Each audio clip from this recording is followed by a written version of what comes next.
예, 오늘의 모닝 브리핑 시작하겠습니다. 주말 미증시는 뭐 제조업 지수가 잘 나오고 하원 의장 효과에 상승하는 그런 모습을 보였죠. 그리고 뭐 연속적으로 하락했기 때문에 이제 반등할 만한 그런 상황이었고, 연초 우리 증시의 키워드는 이제 많이 빠졌다라는 점, 그다음에 정치 변수가 좀 오락가락 하는데 또 정점은 통과한 것 같다, 이런 기대감이 한때 작용을 했고, 그리고 코스닥이 상대적으로 강하다, 이렇게 이제 요약이 될 수 있을 것 같습니다. 그런데 중요한 건 외국인들이 이틀 연속 순매수한 적이 없었거든요. 작년도 4분기 이후에 연속 순매수가 없었는데 그 흐름을 깰 것이냐, 이게 상당히 중요할 것 같고요. 그리고 무엇보다 코스닥의 종목 장세가 활발하게 펼쳐지고 있죠. 일단 뭐 로봇, 반도체, 2차 전지 이런 종목군들이 지난주, 그러니까 1월 시작되면서 좀 순차적으로 강세를 보였는데 이 구도에 어떤 변화가 또 생기는지, 또 여러 가지 일정도 있잖아요. 그래서 새로운 업종이 등판하는지 잘 살펴봐야겠습니다.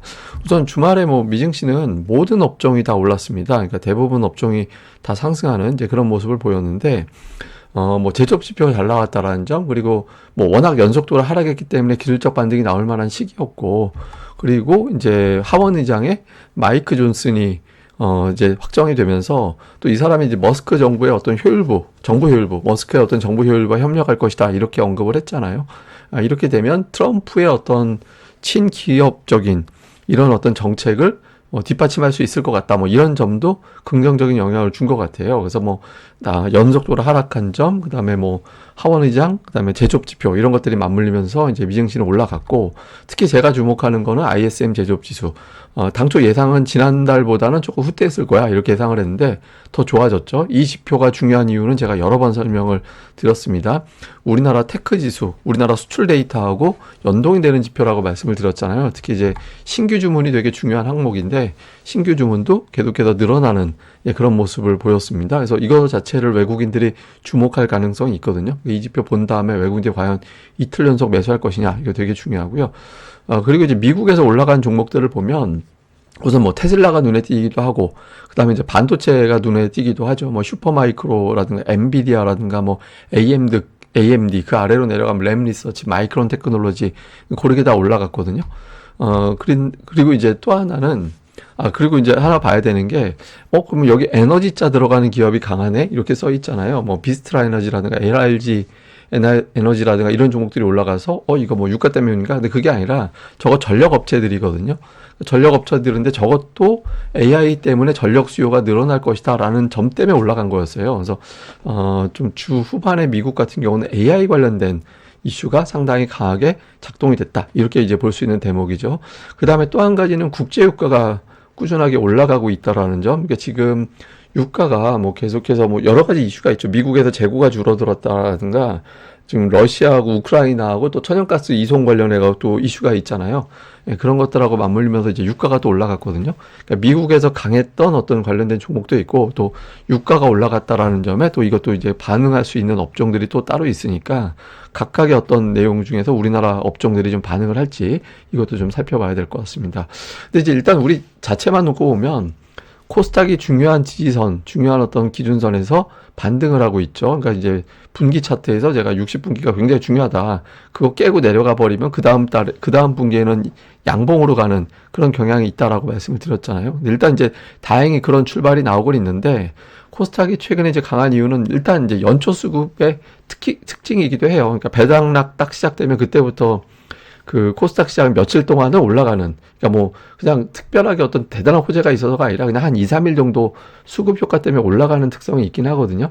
예, 그런 것들이 있고, 그다음에 또 하나는 홀수의 약세, 짝수의 강세. 제가 이거 거꾸로 썼네요. 하여튼 이제 저기 짝수의 약세, 그다음에 홀수의 강세, 이런 어떤 패턴이 좀 있잖아요. 그러니까 이런 것들에 대해서 올해는 그러면 강할 거다, 그러니까 이런 것들에 대한 어떤 그 기대, 그러니까 올해는 홀수이니까 이렇게 되면 강하게 가지 않을까, 이런 것들도 아마 있을 겁니다. 그래서 이제 선취매적인 그런 흐름이 나온 게 있을 거고, 그다음에 또 하나는 이제 정치 변수가 정점을 통과한 것 같은데 라는 기대감이 나와서, 이게 좀 뭐 그냥 그때 확 밀어 올렸을 수도 있어요. 근데 만약에 이제 이 가장 세 번째 이슈였다라면 시장이 좀 흔들릴 가능성이 있죠. 왜냐면 저게 확정된 건 아니니까. 그래서 정치 변수에 의한 어떤 가능성, 요 세 가지가 좀 맞물리면서 코스닥이 일단 올라간 것 같은데, 마지막 세 번째 거 같은 경우는 조금 이제 시장이 뭐 좀 흔들릴 수도 있죠. 만약에 저것 때문에 올라간 거라면. 그래서 오늘 어떤 것 때문에 올라갔는지 좀 체크해 볼 수 있는 것 같고. 그래서 관전 포인트는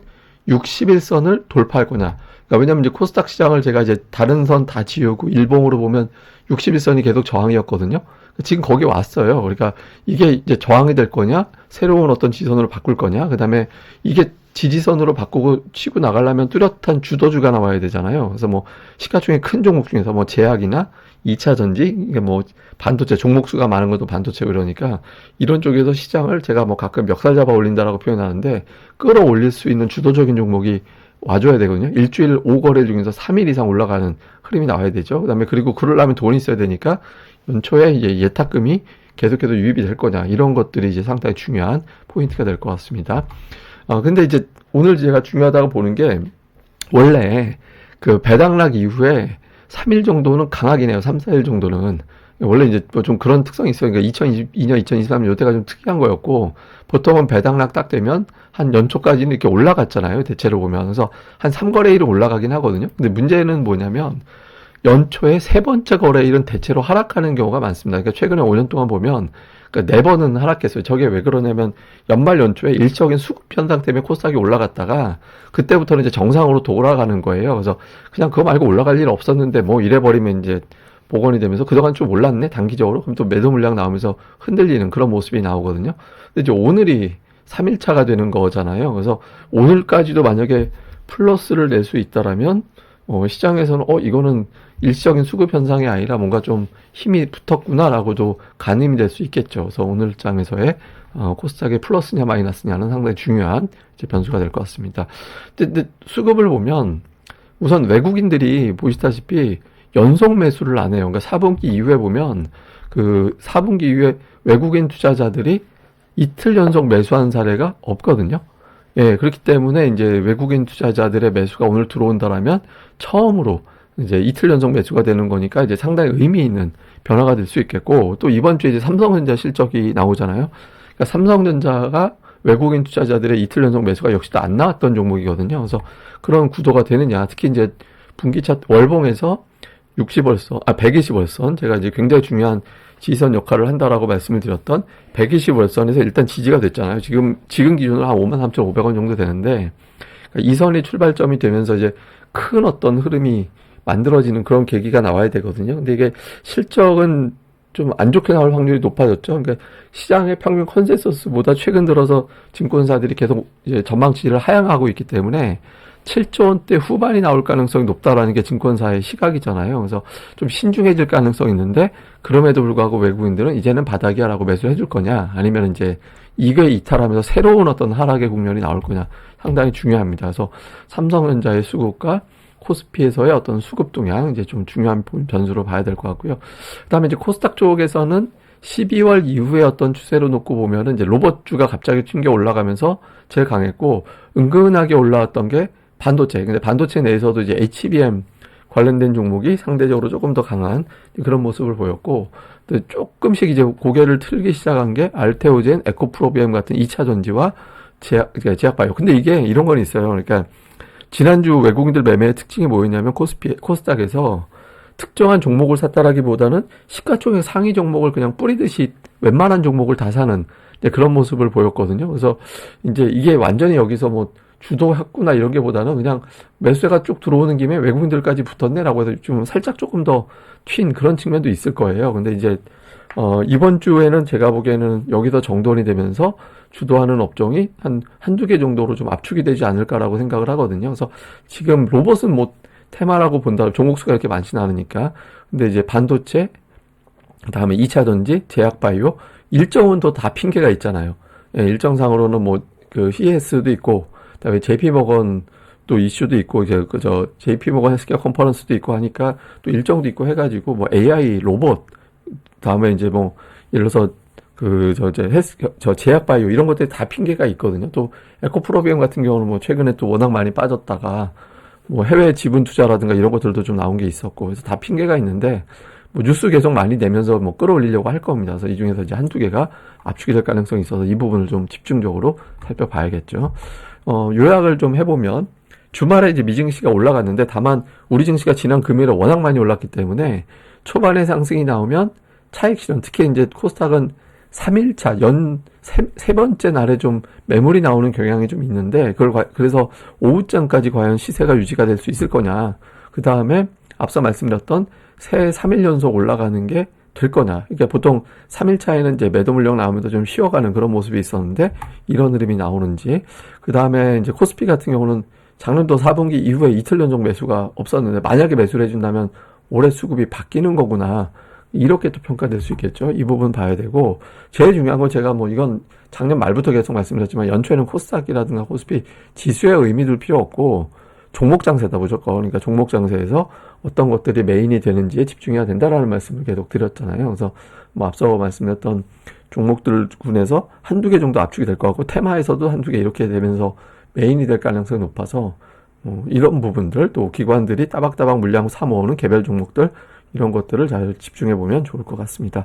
근데 지금 예탁금이 갑자기 빵 하고 올라갔잖아요. 그래서 엄청나게 올라간 걸로 보여지고 저게 액면 그대로 늘어난 거라면 뭔가 변화가 생겼나 이렇게 볼 수 있는데, 다만 이제 제가 뭐 계속 말씀드렸던 게 지금 보면 막 51조 3천억 정도에서 57조 원, 우리가 막 엄청나게 늘어난 것 같이 보이잖아요. 근데 작년도 예탁금이 보시면 연말에 51조 8천억 정도 됐다가 갑자기 59조 원까지 올라가는 모습이 나왔는데, 그 다음부터 뚝뚝 떨어지는 그런 모습이 나왔거든요. 그러니까 지금도 아마 예탁금이 저런 식으로, 그러니까 월말, 월초, 연말, 연초에 일시적으로 늘어나는 예탁금의 특성 때문일 가능성이 높아 보입니다. 근데 그럼에도 불구하고 만약에 예탁금이 늘어난다면 뭐 좀 미국에 투자하고 있는 우리나라 투자자들, 다음에 또 현금으로 가지고 있던 투자자들, 하여튼 등등의 어떤 또 가상화폐 가지고 있던 투자자들, 이런 사람들이 이제 조금 일부 자금을 움직여서 우리나라 주식에 좀 투자해 볼까? 이렇게 되면서 연초에 이제 자금이 강하게 들어올 수 있거든요. 기준이 뭐냐면 저점 대비 20% 정도 올라가면 개인 힘으로 유동성 장세를 코스닥에 만들 수 있어요. 대략적으로 저점이 50조 원이었잖아요. 그러니까 한 60조 원까지 만약에 올라갈 수 있다라면 좋은데 쉽지는 않아 보여요. 근데 그렇게 되지 않는다라면 개인이 주도하는 게 아니라 결국엔 종목 장세는 슬림하게 외국인과 기관이 주도하게 되는 게 됩니다. 그러면 이제 수급에서는 테마성 종목보다 그냥 업종, 기관들의 어떤 종목, 개별 종목 이런 쪽으로 집중을 해야 되니까 수급의 어떤 추이도 계속 보면서 시장의 성격을 계속해서 추적을 해보는 것도 좋을 것 같습니다. 예, 그럼 또 오늘 하루 또 한 주 잘 보내시고요. 저는 또 다음에 뵙겠습니다. 이 방송 구독하기와 좋아요 꼭 부탁드립니다. 감사합니다.